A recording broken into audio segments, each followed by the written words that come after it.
கழுத்தில் தாவேக்கா துண்டு அணிந்து சர்வே எடுத்துள்ளதாக கூறப்படுகிறது. குறிப்பாக வருகின்ற சட்டமன்ற தேர்தலில் தமிழக வெற்றி கழகத்தின் கட்சிக்கு மக்களிடையே எவ்வளவு ஆதரவு இருக்கிறது, மற்ற கட்சிகளுக்கு அந்த பகுதியில் எவ்வளவு ஆதரவு இருக்கிறது என்பதை வீடு வீடாக சென்று சர்வே எடுக்கும் பணியில் ஈடுபட்டு வருவதாக கூறப்படுகிறது.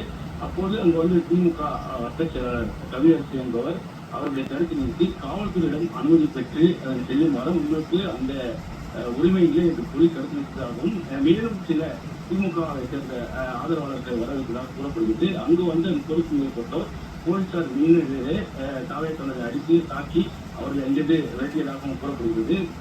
குறிப்பாக நேற்றே அனுமதி கடிதம் கொடுத்து போலீசாரிடம் அனுமதி கேட்டபோது அவங்க வாங்க மறுத்துள்ளதாகவும் தற்போது திட்டமிட்டு போலீசார் முன்னிலே தங்களை தாக்கிவிட்டதாக குற்றச்சாட்டை தாவத்தில் முன்னிக்கிறார்கள். மேலும் காயமுள்ள சிலர் தாண்டி அரசு மருத்துவமனையில் சிகிச்சை பெற்று வருகிறார்கள்.